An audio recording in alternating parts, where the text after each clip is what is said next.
Hello, আসসালামু আলাইকুম। কেমন আছো সবাই? আলহামদুলিল্লাহ, আমি মোটামুটি ভালোই আছি। আশা করি তোমরাও ভালো আছো। তবে হ্যাঁ, ২-১ দিন আগে তো আমার ঠান্ডা লাগছিল, তবে এখন আলহামদুলিল্লাহ মোটামুটি ভালোই আছি। দেখো রক্তজবা ফুল, অনেক সুন্দর না বলো? আমার ছেলে কানে দিয়েছে, আবার হাতে নিয়ে দেখতাছে। কানে দিছে কারণ হচ্ছে ও মোবাইলে দেখছে কানে দিয়ে এরকম ভিডিও করা, এই জন্য কানে দিচ্ছে। তবে আমাকে বাড়ির আমার বাবার বাড়ির রাস্তাটা কিন্তু, সামনের রাস্তাটা কিন্তু দেখতে অনেক সুন্দর। আজকে সকাল সকাল একটা ভিডিও নিয়ে চলে আসলাম। ভিডিওতে থাকছে আজকের মেহেন্দি বাটা, কারণ মেহেন্দি তো বর্তমানে সবাই ব্যালেন্ডারি করে, যদিও অত একটা বাটে না। কিন্তু আজকে মেহেন্দি বাটার মূল কারণ হচ্ছে আমার মেয়ের হাতে 2-একটা বিসি আছে। তো আমার মা বলছে যে আমাকে বাড়ি যদিও মেহেন্দি গাছ নাই, কিন্তু আমাদের পাশের বাড়ি একটা মেহেন্দি গাছ আছে, ওইখান থেকে আমার ভাইরে মেহেন্দি আনতে বলছে। তো আমার ভাই ওইখান থেকে মেহেন্দি পাতা নিয়ে আইছে। আজকে মেহেন্দি বাটা অবশ্য আমরাও একটু হাতে দিমু, আর আমার মেয়ের হাতে দিমু, আর হচ্ছে আমার নানার দাড়িতে আমি দিয়ে দিমু। তো এই জন্য মেহেন্দি বাটার জন্য আমাকে কলপারে হচ্ছে পাটা নিয়ে এসেছি। পাটাটা অবশ্য ভাঙ্গা, কারণ মেহেন্দি বাটতে ভালো পাটা আগে আমরা বাটি না, কারণ হচ্ছে ভালো পাটায় মেহেন্দি হচ্ছে তিতা লাগে। তো এই জন্য একটু যে পাটা দিয়ে কোনো কাজ করা হয় না, ওই পাটায় মেহেন্দি বাটি। তো এই পাটাটা দিয়ে তো কাজ করা হয় না, তো এই জন্য এই পাটাটাই নিয়ে আসছি মেহেন্দি বাটার জন্য। তো পাটা কিন্তু সুন্দর করেই ধুয়ে নিচ্ছি, যদিও পাটার ভিতরে কোনো ময়লা ছিল না, তারপর আমি ধুইছি। তো মেহেন্দির হাল অবস্থা খুবই খারাপ। আমার ছেলে মেহেন্দি একদম চাইপা চুপা গাইলা গুলা পানি দিয়ে ভিজাইয়া সুন্দর করে একাল ঝাইকা ঝুইকা খাইসা খুইসা ধুইছে, চুপ চুপ করে একবারে মেহেন্দি ধুইছে।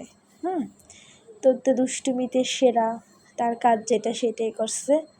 তো আমি কিন্তু পাটাটা দেখছো অনেক সুন্দর করে ধুইছি, যদিও অত সুন্দর করে ধোয়া লাগে না, তারপরেও সুন্দর করে ধুইছি।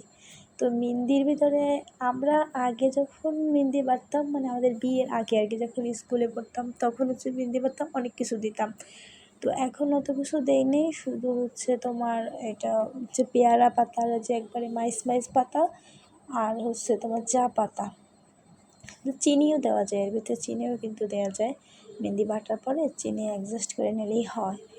তো আমি চিনি যদিও দেই নাই, তো আমি এইগুলো দিয়েই বাড়ছি, কারণ মেহেন্দি হাতে দিলে এগুলো দিয়ে দিলে মেহেন্দি অনেক লাল হয়। তো এখানে দেখো অনেক শিং মাছ, তো একজন আবার শিং মাছ বিক্রি করতে আসছে, তো আমরা অবশ্যই শিং মাছ কিনবো, এই জন্য ওনারে বসাইছি।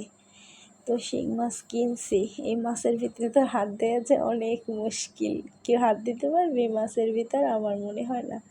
আর একটা কথা কি জানো, আমি কিন্তু এই শিং মাছ আমার মনে হয় না যে আমি শিং মাছ কাটছি, আমি কোনোদিন শিং মাছ কাটি না। যদি আমাদের বাসায় শিং মাছ আনে, আমি কোনো শিং মাছ কাটি না, আমার প্রচুর ভয় করে শিং মাছ কাটতে। তো এখানে মেহেন্দি প্রায় বাটা শেষ হয়ে যাচ্ছে, অল্প কিছু মেহেন্দি আছে। আর আমাগো আমার বাবার বাড়ি যত ছানাপোনা ছেলেপুলে আছে, ওইগুলো সবাই আইছে, বেশি নাই 2-4টা। তো ওরা সবাই বেশি দুষ্টুমি করতে আসে। আর আমার হাত দেখো পুরো লাল টকটকা হয়েছে, তো সবাই হাত পাটায় ডলতে আছে, যেহেতু আমার হাত লাল হয়েছে, এই দেখে ওরা সবাই আর লোভ সামলায় রাখতে পারে না এই লাল হবার। তো ওরা সবাই হচ্ছে হাত খুব ডলাডলি করতে আসে, হাত ডলা লেগে। তো আমি কিন্তু আবার একজনের পাতায় মেহেন্দি সেল করছি, দেখছো? একজনের মেহেন্দি চাইছে, আর আবার মেহেন্দি পাতায় দিছি। তো আমি এদিকে নানার হচ্ছে দাড়িতে মেহেন্দি দিয়ে দিতেছি, আর মেহেন্দি সবাইরেই দিছি। তো আমার মেয়ের, যেহেতু আমার মেয়ের উদ্দেশ্যে মেহেন্দি বাটা, তো আমার মেয়ের হাতে মেহেন্দি ভালো করেই পরে দিছি আর কি, তখন দেওয়া হয়নি, পরে দিয়ে দিছি সুন্দর করে।